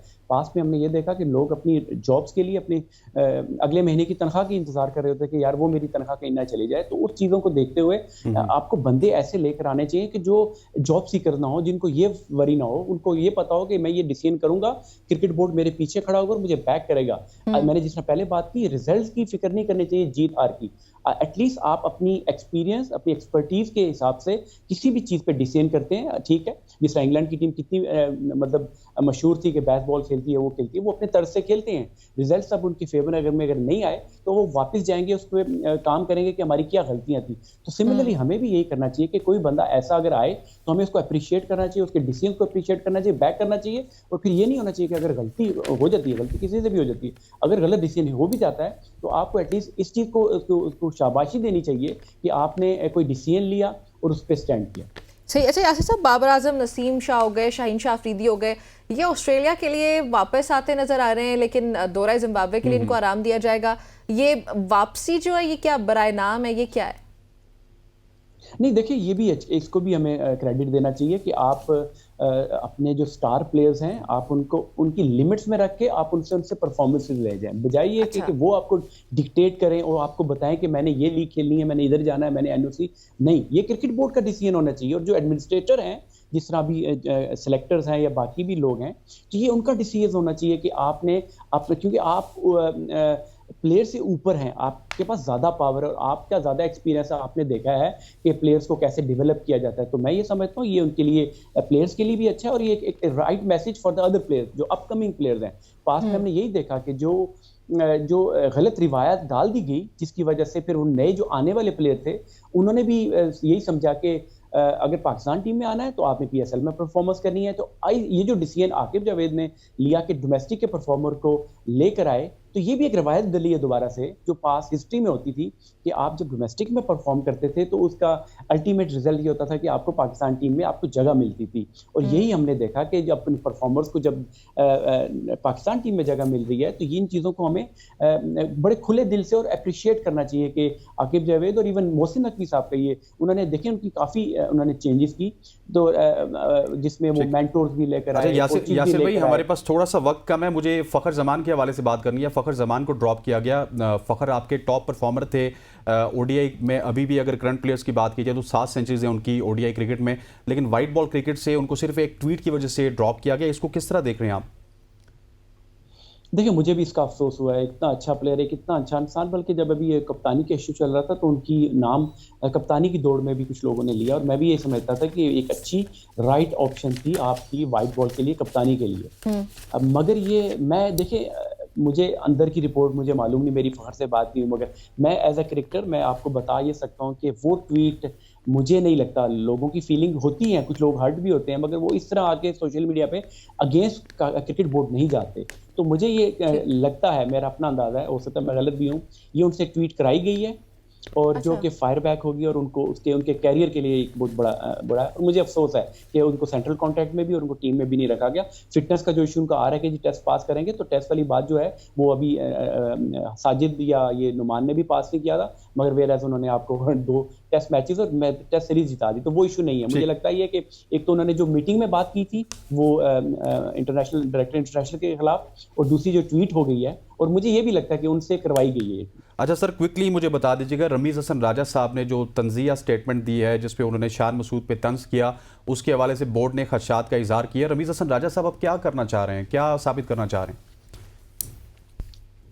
देखिए, वो अपने पैरों पे खुद कुल्हाड़ी मार रहे हैं। मुझे ये लगता है वो अपना नुकसान खुद ही कर रहे हैं कि वो तक तो वो कमेंट्री तक की हद तक तो ठीक थे, मगर वो जब से चेयरमैन बने उसमें उन्होंने कई ब्लंडर्स किए, और अब जब उनको बड़े डेस्परेट मुझे नज़र आ रहे हैं जब भी वो माइक पे बैठते हैं। इवन फॉरेन मीडिया या नासिर हुसैन एथर्टन, वो तो तारीफ़ें, ईएन वॉर्ड वगैरह तारीफ़ें कर रहे हैं पाकिस्तानी प्लेयर्स की वे ऑफ प्लेइंग और जिस तरह के वो स्ट्रेटजीज बना रहे हैं पाकिस्तान, वेरस अपने जो कमेंटेटर हैं वो उनको अपने प्लेयर्स को तंज कर रहे हैं। ये इसको देख के बड़ा अफसोस होता है और दुख होता है, और ये उनको क्लियरली हम लोगों को नज़र आ रहा है। आपको भी मीडिया, आप स्पोर्ट्स कवर करते हैं, मैं अकेला भी हूँ और मैं इनमें उठता बैठता हूँ, मुझे तो मालूम है कि ये एक डेस्परेशन है, और ये उनको वो चीज़ है कि जब पिछले साल 2 साल पहले इंग्लैंड की टीम आई थी और ये चेयरमैन थे और इन्होंने जिस तरह की पिचेस बनवाई और जिस तरीके से हम 3-0 हारे, तो वो उनको क्लियरली हम लोग को नजर आ रहा है कि उनको हमारी इस जीत का उनको अफसोस है। ठीक हो गया यासिर साहब, बहुत शुक्रिया आपका हमें ज्वाइन करने के लिए। नाज़रीन, गुफ्तगू नहीं है क्रिकेट से मुताल्लिक, यासिर साहब हमारे साथ मौजूद थे। यहाँ पे हम शामिल करने लगे एक ब्रेक, आप सब ने हमारे साथ ही रहना।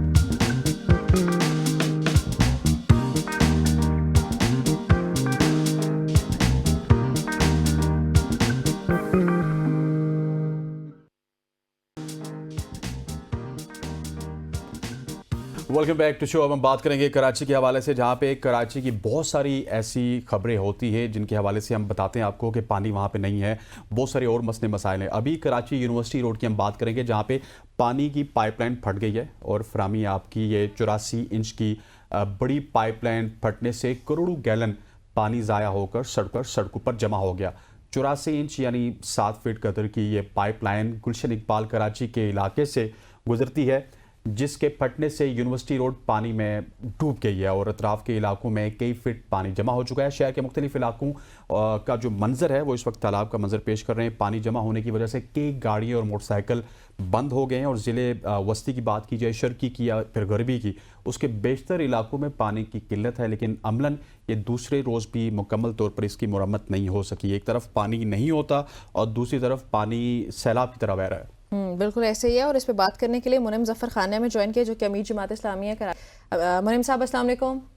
वालेकुम सलाम। मुनिम साहब, ये जो स्टोरी इस वक्त शेयर की है हसनैन ने हमारे साथ और नाज़रीन के साथ, ये बड़ी अफसोसनाक खबर है। ये क्या असल में इशू है? जैसे ये हसनैन ने बताया कि एक तरफ तो पानी की इतनी किल्लत नज़र आती है कई इलाकों में, और दूसरी तरफ इस तरह से पाइपलाइंस का फट जाना और पूरे के पूरे रोड्स पे पानी का बहना, ये क्या है?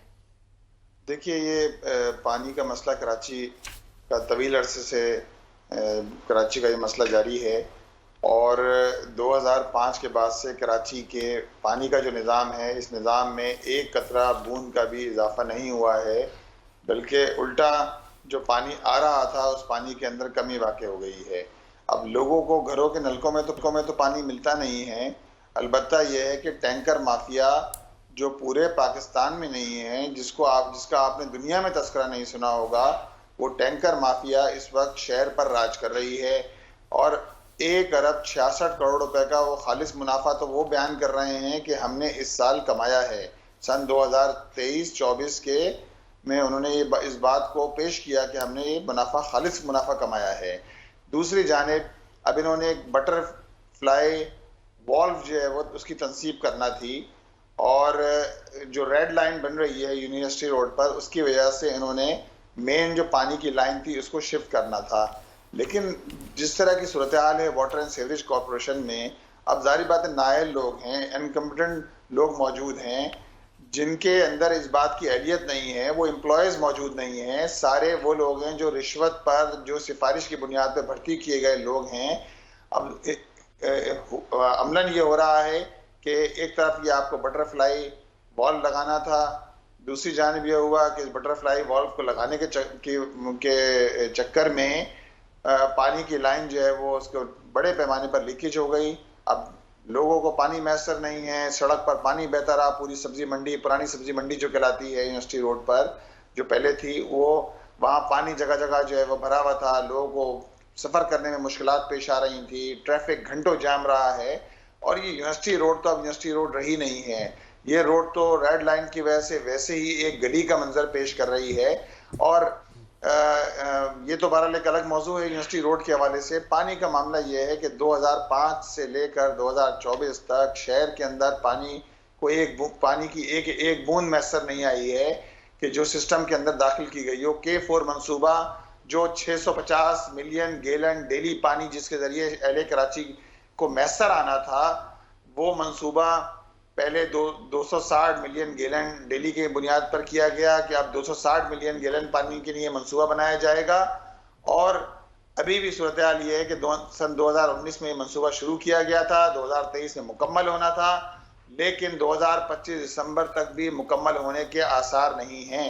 और अगर मुकम्मल भी हो जाएगा तो वाटर एंड सीवरेज बोर्ड के चेयरमैन कहते हैं कि 3 साल तक कराची के शहरियों को फिर भी पानी मैसर नहीं आएगा। उसकी वजह यह है कि अगर K4 से पानी आ भी गया तो कराची शहर की जो निकासी आब और फरामी आब की लाइनें हैं, वो पूरा ऑगमेंटेशन का निज़ाम तब्दील होना है। इसके अंदर 72 अरब रुपए इसके अंदर अखराजात आएंगे और 3 साल का अरसा लग जाएगा इसको पूरी लाइनों को बहाल करने में, जिसके नतीजे में लोगों के घरों तक पानी पहुंच। अच्छा मुनीफ साहब, मुझे ये बताइएगा कि कराची की अगर बात की जाए, कराची के मसाइल, अभी पानी के मसाइल के ऊपर स्पेशली हम बात कर रहे हैं। पीपल्स पार्टी कई अरसे से वहाँ पे हुकूमत कर रही है, फिर MQM कोई ऐसी गवर्नमेंट नहीं है जिसका वो हिस्सा ना हो, और वो कहते हैं कि कराची के हक की हम बात करते हैं, कभी कभार नाराज़ भी हो जाते हैं, लेकिन कराची के जो मसाइल हैं वो एग्जिस्ट कर रहे हैं, वो हमें हल होते हुए नज़र नहीं आ रहे। इसकी वजह क्या है? इसकी बुनियादी वजह यह है कि शहर पर इस पूरे शहर पर भी और सूबे पर भी 16 साल से पीपल्स पार्टी की हुकूमत बराजमान है, जो सिर्फ करप्शन करना जानती है। मंसूबे बनते हैं लेकिन वो मंसूबे शुरू होने के बाद 8-8 साल लग जाते हैं, 6-6 साल लग जाते हैं। मंसूबे शुरू होने की तारीख तो शायद मुकर्रर है। करप्शन के और लूट मार के सारी हुकूमत नीचे से लेकर ऊपर तक लोगों को मुंतकिल हो रही हैं, लेकिन नहीं बन रहे। तो कराची के ये मंसूबे नहीं बन रहे। अब आप देखिए कि पानी का मसला है, इस पानी के मसले में तो ये सारे लोग बराबर के शरीक हैं। नेमतुल्लाह खान साहब के दौर में सन 2004 में K3 प्रोजेक्ट मुकम्मल हुआ। अल्हम्दुलिल्लाह कराची के जो पानी का निज़ाम है उसके अंदर सिस्टम है, उसके अंदर पानी का इजाफा हुआ। और नेमतुल्लाह खान साहब 2005 में जब आप सिटी डिस्ट्रिक्ट गवर्नमेंट खत्म हो रही थी, उस मौके पर आपने K4 की फिजिबिलिटी बना दी। अब ये K4 की फिजिबिलिटी बनने के बाद अब ये मंसूबा 200 अरब तक पहुंच गया है। मंसूबा मुकम्मल होने का नाम नहीं ले रहा। वजह सिर्फ ये है कि उसके बाद मुस्तफा कमाल साहब आए, वसीम अख्तर साहब आए, ये सारे लोग शरीक इक़्तिदार रहे। 2008 से लेकर 2014 तक MQM वफाक में भी शरीक इक़्तिदार थी पीपल्स पार्टी के साथ, और सूबे में भी शरीक इक़्तिदार थी, लेकिन कराची के शहरियों का कोई मसला हल नहीं करके दिया इन लोगों ने। और यही K4 मंसूबा पहले FWO के पास गया, 12 अरब रुपए कराची के शहरियों के डूब गए। उन्होंने कहा कि जी ये रूट सही नहीं है K4 का। उसके बाद फिर ये मंसूबा वापडा के पास गया। अब वापडा इसको बना रही है, 2023 दिसंबर में मुकम्मल होना था, अब बताया जा रहा है कि 2025 दिसंबर में मुकम्मल होगा, जिसके मुकम्मल होने के भी कोई आसार नजर नहीं आ रहे। 6 महीने तक पहले तक की रिपोर्ट ये थी कि 45% ये मंसूबा मुकम्मल हुआ है। अब आप मुझे बताइए कि शहर के लोग करें तो क्या करें? पानी मैसर नहीं, बिजली मैसर नहीं, इसके अलावा शहर के अंदर अब सुई गैस की भी जो सूरत हाल है, गैस अवेलेबल नहीं होती। रात को घरों में 12-12 घंटे 10-10 घंटे भारी भारी बिल जो है वो आयद कर दिए गए हैं। शहरी परेशान हैं और नाअहल लोग इन शहरियों के इस शहर के अंदर मुसल्लत कर दिए गए हैं फॉर्म 47 की शक्ल के अंदर, जो सिवाय लूट मार के, डाका डालने के शहरियों की जेबों पर और कुछ नहीं कर रहे। अच्छा मुनीफ साहब, मुझे ये बताइएगा कि what is the way forward? अब शहरी भी परेशान है, हुकूमत काम नहीं कर रही, MQM भी सिर्फ फर्जी नारों पे ही जा रही है। एक जमात इस्लामी है जो कि हमें बात करते हुए कहीं ना कहीं नज़र आ रही है, लेकिन उस पर भी अवाम जब वोटिंग का अमल होता है तो उस तरह ट्रस्ट नहीं करते। फिर वे फॉरवर्ड क्या है? देखिए, मैं आपकी आखिरी बात से शुरू करूंगा कि लोग ट्रस्ट नहीं करते। जमात इस्लामी में जमात इस्लामी को लोगों ने वोट दिए। 2023 15 जनवरी 2023 को बल्दियाती इंतखाबात हुए। और जमात इस्लामी को कराची के शहरियों ने सबसे बड़ी जमात बनाया। हमने अल्हम्दुलिल्लाह अभी भी हमारे पास 87 यूनियन काउंसिल्स हैं, 9 टाउन हैं और इससे कहीं ज़्यादा यूसीज हम जीते थे, लेकिन धांधली के जरिए फॉर्म 11-12 के अंदर तब्दीली करने के नतीजे के अंदर ऐसे लोगों को शहर पर मुसल्लत कर दिया गया कि जिनका जो शहर को ओन ही नहीं करते। और इसके साथ साथ फिर फॉर्म 45 और 47 का जो खेल खेला गया, पूरे पाकिस्तान को मालूम है कि इस खेल के जरिए किन लोगों को मुसल्लत किया गया है। MQM के उन लोगों को मुसल्लत किया गया कि जो 2000 और 3000 वोट भी जिन्होंने हासिल नहीं किए, और 3000 के आगे आपने 5 लगा दिया, 5 के आगे आपने 3000 लगा, 5000 के आगे 3000 लगा के 35,000 वोट कर दिए। इस तरह टेम्परिंग करके इन लोगों को हमारे सरों पर मुसल्लत किया गया है। हम इसके खिलाफ तो बात कर ही रहे हैं, लेकिन उसके साथ साथ इस शहर का अगर कोई हल है तो वह हल ये है कि एक बाइख्तियार शहरी हुकूमत हो और वसाइल को निचली सतह पर तकसीम किया जाए। इस वक्त इस शहर के जो मसाइल हैं उसकी बड़ी वजह यह है कि सारे इख्तियारात पीपल्स पार्टी ने अपने हाथ में रखे हुए हैं। कचरा उठाने का इख्तियार पीपल्स पार्टी के पास, सीवरेज का निजाम पीपल्स पार्टी, पानी का निजाम पीपल्स पार्टी, रोडे इस शहर की 106 सड़कें खुद मेयर कहते हैं कि ये 106 बड़ी सड़कें बनाने का इख्तियार जो है वो पीपल्स पार्टी के पास की सिटी की KMC के पास है। लेकिन हमने देखा 2 महीने पहले बारिशें हुई, वो सड़कें जो 2 दिन पहले बनी थी, 1 दिन पहले बनी थी, वो सड़कें भी बह गई। 6 महीने पहले बनने वाली सड़कें बह गई। अरबों रुपए का शहर के लोगों का नुकसान कर दिया गया। हल ये है कि इख्तियारात को निचली सतह पे तकसीम किया जाए। हल यही है। मुनीम साहब वक्त खत्म, मुनीम साहब माजरत के साथ वक्त खत्म हो गया, आपको इंटरप्ट कर रही हूँ। बहुत शुक्रिया आपका मैं ज्वाइन करने के लिए। नाज़रीन, मुनीम साहब हमारे साथ मौजूद थे जो ये कह रहे हैं कि कराची के जो मसाइल है उनका हल है कि इख्तियारात को निचली सतह तक लेकर आना चाहिए, उसके अलावा कोई और हल नहीं है। यहाँ पे हम शामिल करने लगे एक ब्रेक, हमारे साथ ही रहिएगा।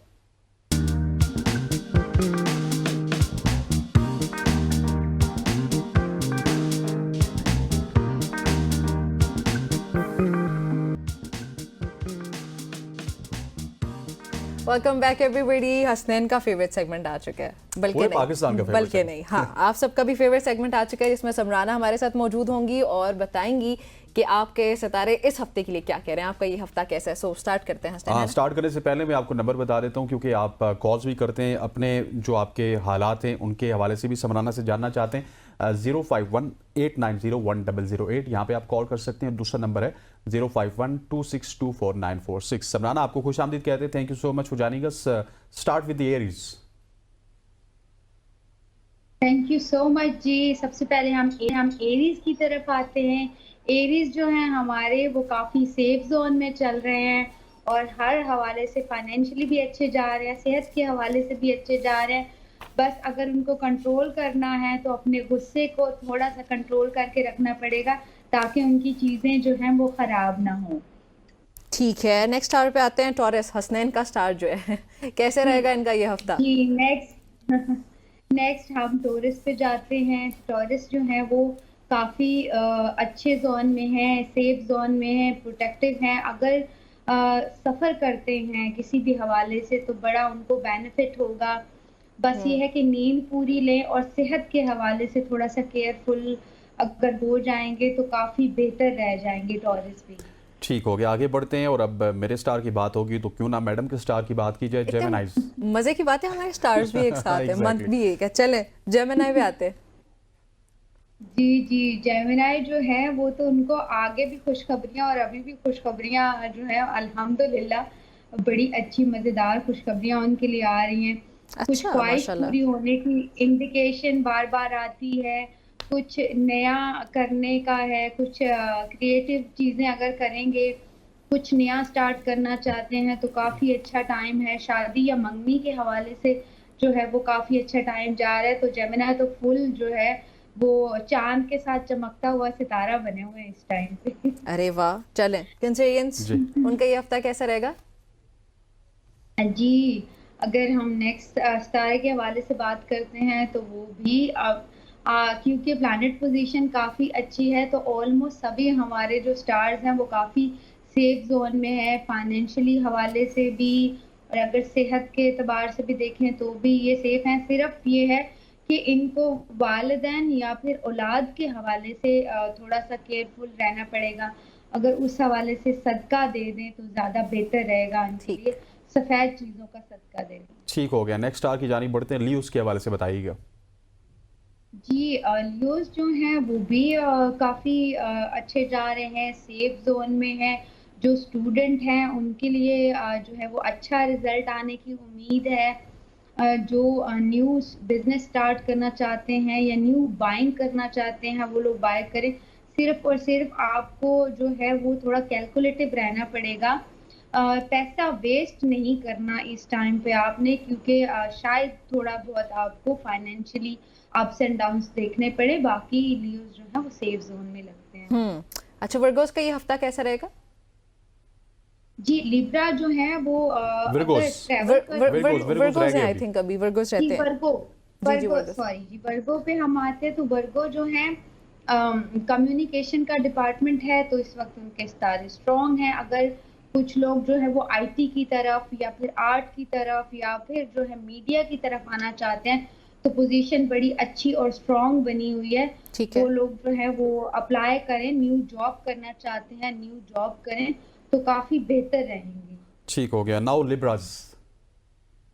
अच्छा जी, लिब्रा जो है वो अगर सफर करते हैं, ट्रैवल करते हैं, इस टाइम पे जो चाह रहे थे कि हम बाहर ट्रैवल करें, बहुत लोगों का क्वेश्चन आता है कि वीजा की तरफ से जो है वो कब उनकी तरफ से यस होगी, तो अभी बड़े जो है सितारे स्ट्रॉन्ग पोजीशन में हैं, तो अभी जो लोग अप्लाई करेंगे या जो स्टूडेंट हैं मेडिकल में काफ़ी लोग अप्लाई करना चाहते हैं CSS के हवाले से, तो अभी आपके लिए काफ़ी अच्छा सपोर्टिव टाइम बना हुआ है तालीमी हवाले से।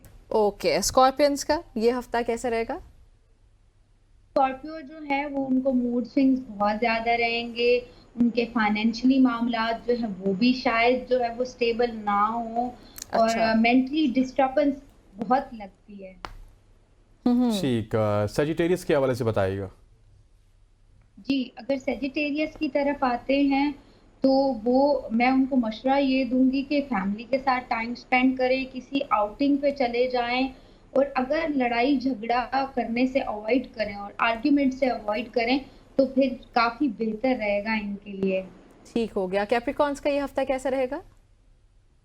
जी कैप्रिकॉर्न भी जो है फाइनेंशियली अप्स एंड डाउन्स बड़े उनको देखने पड़ेंगे और मूड स्विंग्स जो है वो काफ़ी रहेंगे, लेकिन मोहब्बत के हवाले से जो है वो काफ़ी अच्छे रहेंगे और खुशखबरियाँ हैं फैमिली के हवाले से, मोहब्बत के हवाले से या औलाद के हवाले से जो है वो काफ़ी सेफ जोन में चलेंगे। ठीक, मूव ऑन टू एक्वेरियस।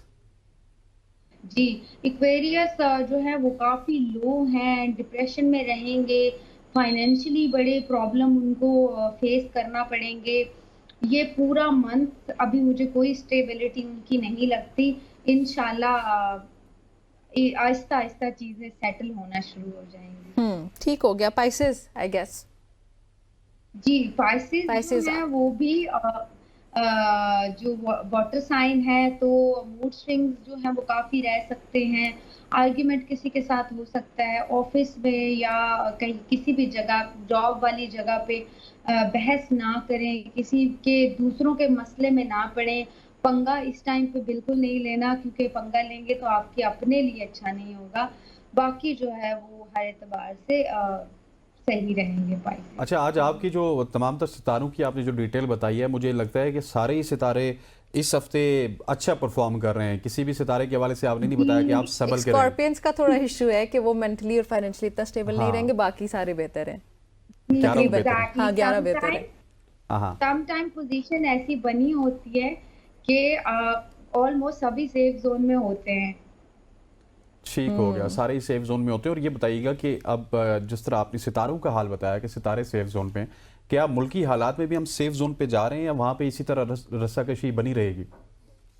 जी अगर 2025 में देखा जाए तो पाकिस्तान बड़ी अच्छी प्रोग्रेस की तरफ जा रहा है, ख़ास तौर पे जो हमारे दूसरे ममालिक के साथ ताल्लुकात हैं, अगर आई कैन से इंडिया के साथ हमारे जो ताल्लुकात हैं वो भी बेहतर होंगे। समराना इस पे भी आते हैं। इकरा एक कॉलर है हमारे साथ हैफजाबाद से। इकरा अस्सलाम वालेकुम जी, अपनी डेट ऑफ बर्थ के साथ सवाल पूछेगा। 9/6/2001। 9/6/2001 जी, सवाल पूछिएगा मैम। शादी के बारे में, शादी कब होगी और कहाँ होगी और मेरा स्टार कौन सा है? जी ओके, समराना बताइएगा इनको इनकी शादी कब होगी।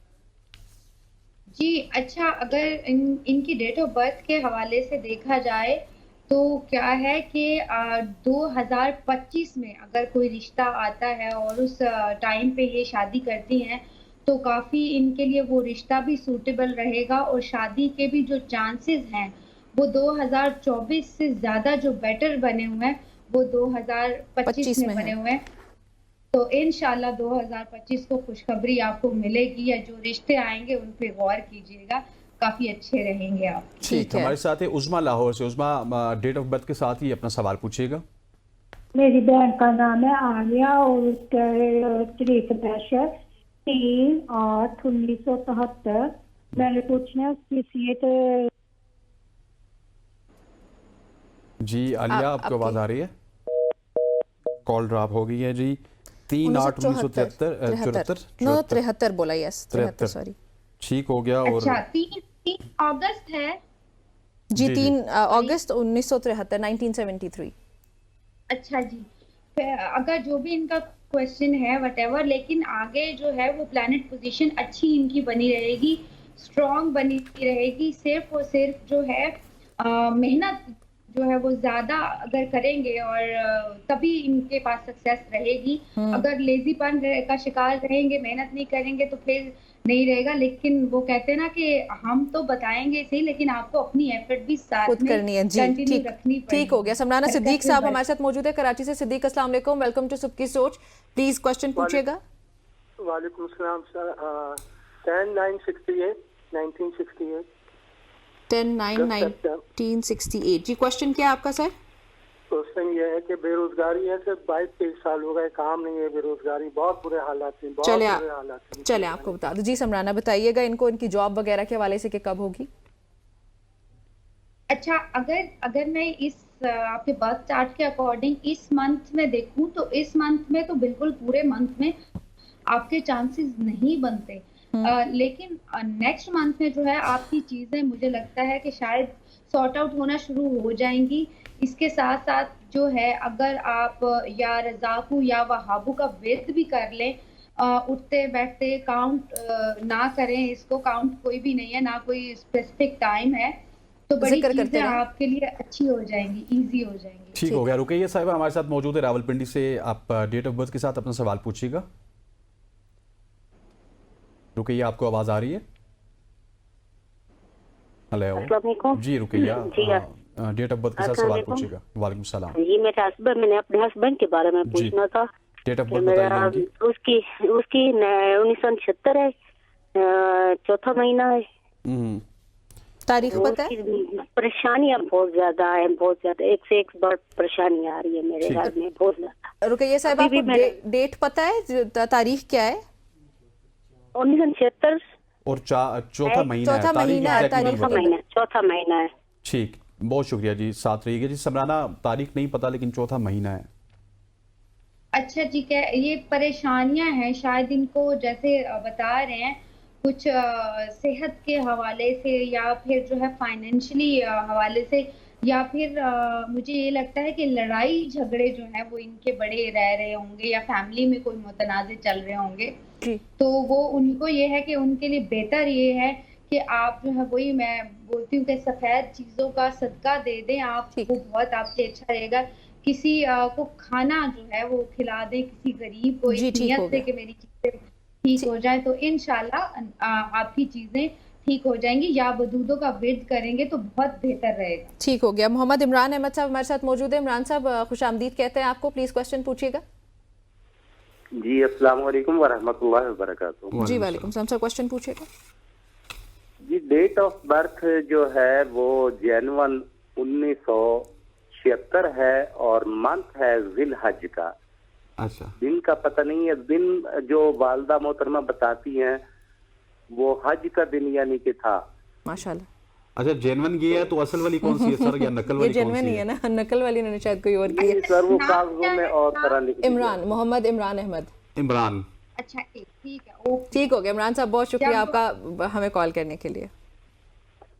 जी इमरान साहब, जैसे अभी जितने भी आ रहे हैं लोग, वो फायर रिलेटेड जो साइन है वो काफी परेशान लगते हैं, बट इंशाल्लाह अभी प्लान पोजीशन चेंज होने वाली है तो नेक्स्ट मंथ तक मुझे लगता है कि सारी चीजें जो है वो आहिस्ता आहिस्ता सुटेबल होना ठीक हो गया। हम लास्ट कॉलर की जानिब चलते हैं। समराना, वक्त हमारे पास कम है। शिजा हमारे साथ मौजूद है। जी शिजा, आपको खुशामदीद कहते हैं। डेट ऑफ बर्थ के साथ क्विकली सवाल पूछिएगा। जी, मैं अपने भाई के मुतालिक मैंने पूछना है। जी जी, उनकी डेट ऑफ बर्थ बताइएगा। 23 अप्रैल 23 अप्रैल सन 2007। और क्या सवाल है आपका? अब ना भाई के वो ना हमने बाहर बिजनेस को कोई काम नहीं बन रहा है, तो काइंडली बता दें इसके लिए। ठीक है, सवाल आ गया जी समराना। जी बताएं। 23 अप्रैल 2007।